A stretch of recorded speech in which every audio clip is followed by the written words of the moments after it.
Okay. Hey, I just wanted to come on here and talk about something that's been bothering me a lot about the Drone Racing League. Before I start, this is just some constructive criticism as a fan, and I want to voice my opinions as a fan. And there's just some things that's really been annoying me. I don't want to tick off the wrong people, but here goes nothing. I'm your host, Jordan Kyle. This is Mad Props, blah, blah, blah. Let's get to it. So, on February 4th, the Drone Racing League recently released level 10 of the 2023 season of drone racing. It was a live simulator race and it was awesome. They normally do the simulator races where each pilot is in their specific home. They just have a green screen background and they put all of the feeds together and just make a show out of that. However, this was a live event, much like an esports event. They were all in the same arena on the same stage with a live crowd, still flying in the simulator, so they didn't have the visors on or anything. But it was way more energy. The live crowd is awesome. This is something I love about the Drone Racing League, that they're always so innovative and creative, and I think they do an awesome job of just constantly trying to find new ways to make the sport more exciting, which I love, and I hope they continue to do that. All that being said, my frustration is that level 10 was done live, while level 8 and 9 still have yet to be released. They were pre-recorded and level 10 was live, and I get that. Again, they're trying to be innovative. They're trying to get better at shooting live videos and live shows. So that's awesome. And I want them to continue to innovate in those ways. But it's a sport. I'm watching a sport and they're releasing the matches out of order. And it just like cannot express how frustrating that is. So now level 10 is out. They haven't released the standings.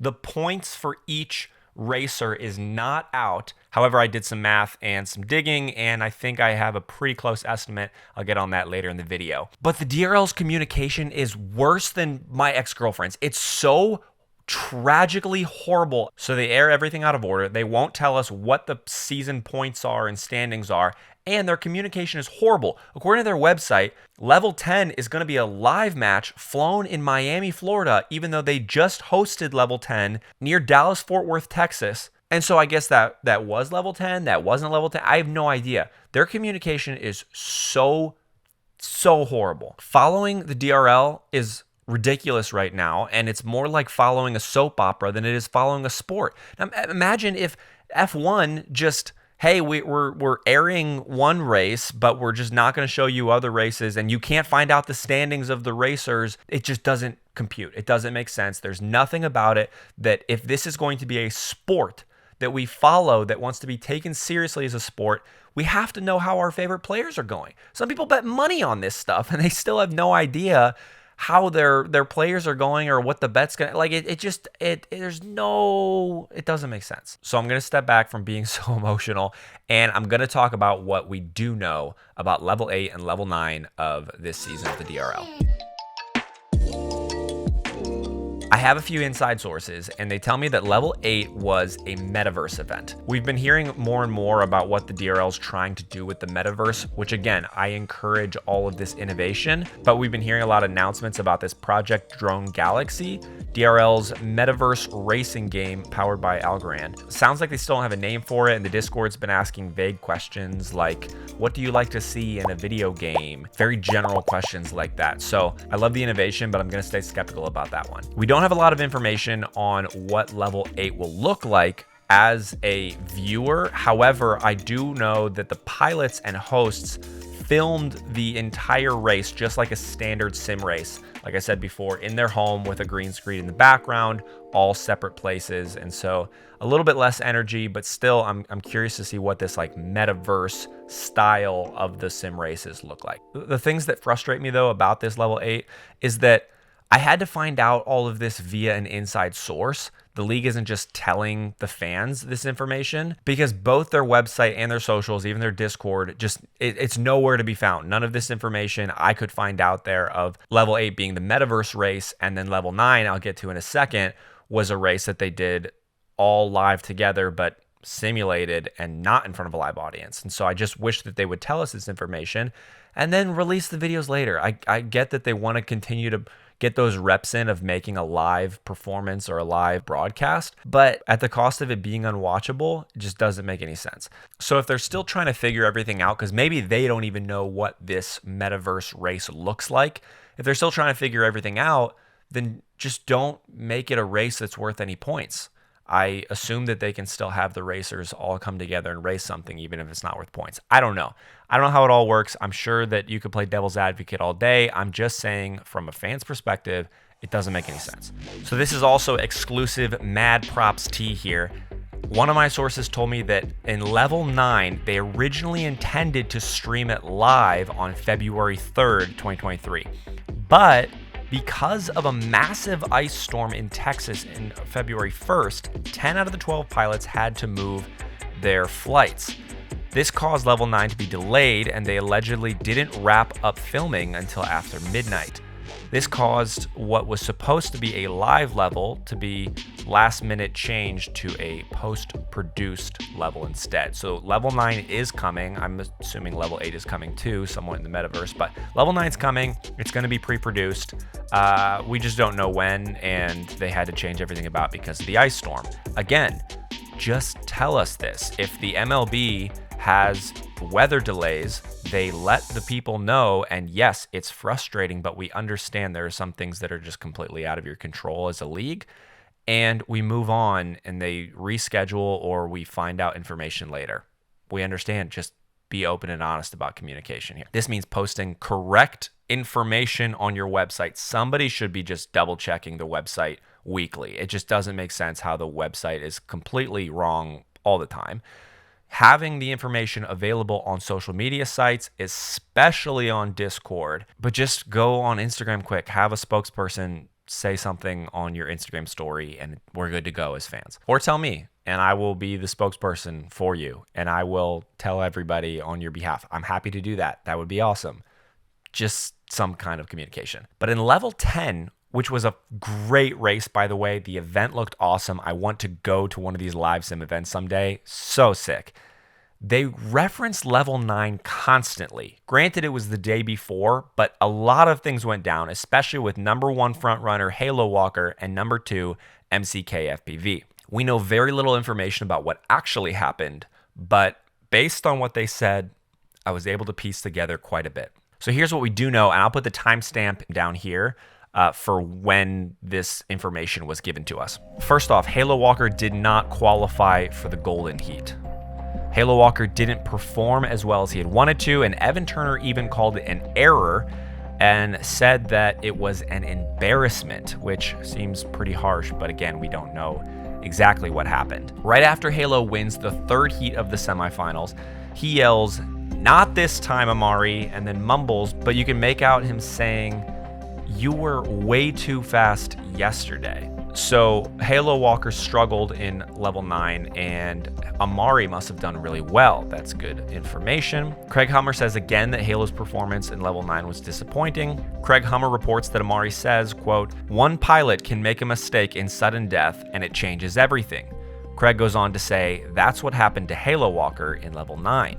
So it seems like Halo Walker didn't even make the finals of level 9, which, unless he made a dire mistake in level 8, would be the first time all season. Craig Hummer released the information that MCK won level 9, which is really important information for us. Evan Turner said that MCK was able to beat Halo Walker in level 9, so I'm assuming that they faced off in the semifinals and that they were in the same group yesterday as well. Halo Walker admits that he didn't make the finals and MCK made up a bunch of points. Also, interestingly enough, I'm sure this was a mistake on somebody's part, they leaked the season points after level 9. And so this is a bit of a spoiler alert here, but I did some math and bear with me here. So if we compare the scores to level 7, after level 9, Halo Walker gained 15 points, MCK 21 points, Alex FPV gained 8 points, Pavelos 12, Vanover didn't gain any points, Killian gained 9 points, Maverick gained 10 points, Amari gained 8 points, Singyu gained 9 points, Gab707 gained 3 points, Hyper gained 1 point, and Seba gained 2 points. Everyone's being hard on Halo Walker, but he gained the second most amount of points over the last 2 races of any pilot. But based on the way they're talking, however, it seems like most of those points were gained in level 8. Now we're going to do some quick math. I'm not going to bore the heck out of you, so please don't get lost in the numbers. If you need to skip forward a little bit, I totally understand. But in a sim race, first place gets 12 points, second place gets 9 points, third place gets 7 points, then 6, 5, 4, 3, 2, ninth place gets 1 point, and then the last 3 places don't get any points at all. So here along the left, we have the number of possible points a pilot can earn for placing in the respective standings in any given sim race. So I will list the pilots here on the right and show how many points they earned over the course of both level 8 and level 9 combined. We know from the level 10 chatter that MCK got first in level 9, and in order for him to get his 21 points total, he had to have placed second in level 8. Since Halo Walker didn't make the finals in level 9, we know that he cannot be in the top 6 spots. So mathematically, he had to have placed first in level 8 to get the 15 points gained, putting him in 7th place on level 9. The last 3 standings all get 0 points, so they're interchangeable as far as points go. And we know that Vanover didn't score any points, so we're going to tuck him in down here. Hyper only got 1 point, so he had to have a 0 and a 1, and Seba couldn't have had the 2-1 spots since Hyper already took 1, so he got a 2 and a 0, etc., etc. Filling in the rest of the spots, here are my predictions of what happened in level 8. Now remember, 10th place, 11th place, and 12th place all are interchangeable, so those could have been in any order. And here are my predictions for what happened in level 9. But because Killian and Singyu both got 9 points over the course of the 2 race, I could have switched their places. Also, Alex FPV and Amari both got 8 points, so they could have been switched as well. This gives us 4 possibilities for different outcomes of the races, but either way, it comes down to the same number of points. Now we know after level 10, even though they didn't tell us the scores, ladies and gentlemen, they've done it. The DRL heard our cries and they posted a simple Instagram story of the updated season standings. I had done the math and I was going to post it here, but I will just share this beautiful screenshot. There is hope, my friends. The night is always darkest before the dawn. Okay, enough being overdramatic. Back to the video. So I was thinking, am I being a little harsh? Am I being too hard on the Drone Racing League? Should they be let off the hook a little bit for some of these things? So I went to Instagram and I did a poll to ask if anybody else really wanted to be kept up with the information or if just watching the drone races was good enough for them. Out of the 24 people that voted on the Instagram poll, 24 out of 24 of them said they do not want to be left in the dark and they wish that the DRL would be more transparent about the scores and the standings. It was an overwhelming response, and it's encouraging to know that I'm not crazy.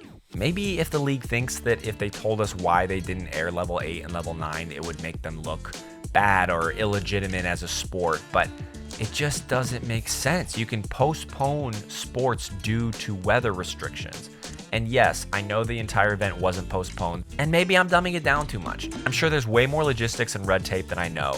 There's streaming rights and contracts, brand image, outsourcing your production to other companies potentially, building out this metaverse. I mean, there's thousands of dollars being balanced with every event, and I doubt their margins are extraordinary. So I know they can't just reschedule an entire event, but just some transparency. It's free. It's an Instagram post. But I hope the Drone Racing League can improve their communication with the fans. It's a sport. That's what it keeps coming back to. If this was just something that was entertaining to watch or some kind other form of entertainment, I understand, but it's a sport. Now, my hope is that the Drone Racing League is just having all of this experimentation just so that next year can maybe be their most legitimate year possible. I'm sure with every single year that they have progressed, it's gotten more and more real and more legitimate as a sport. And so 2023-2024 season may just be the first year when they nail everything down. That would be awesome. I'm hoping this is just a huge year of growth and learning for the DRL, and that they take all the stuff that they're learning and just perfect it for next year. Now, I know there's always going to be continued innovation, but there just has to be a better way of airing things in order, whether they're pre-recorded or live streamed. I've said it before, but just let me be a fan of drone racing, please. I don't want this to just be a flashy spectacle on TV. It's a sport. It's my favorite sport. I just need it to make sense before I do something crazy and start watching the DCL or something. Of course, I'm joking about that DCL. Never mind. All right, the rant's over. If you have any more tea on the DRL, go ahead, DM me on Instagram. I'd love to find out all the more information and continue to keep people informed with what's going on. If you'd like to come to the next tea party, just go ahead, hit that subscribe button, and we will be releasing more videos out soon about the DRL. Not all of them are this pessimistic and sad. I usually try to cover the races, and I have a few episodes coming out about the history of the DRL and some of the past races that were just really iconic. So subscribe to be along for the ride for all of those. Until next time, I'm Jordan Kyle, signing off.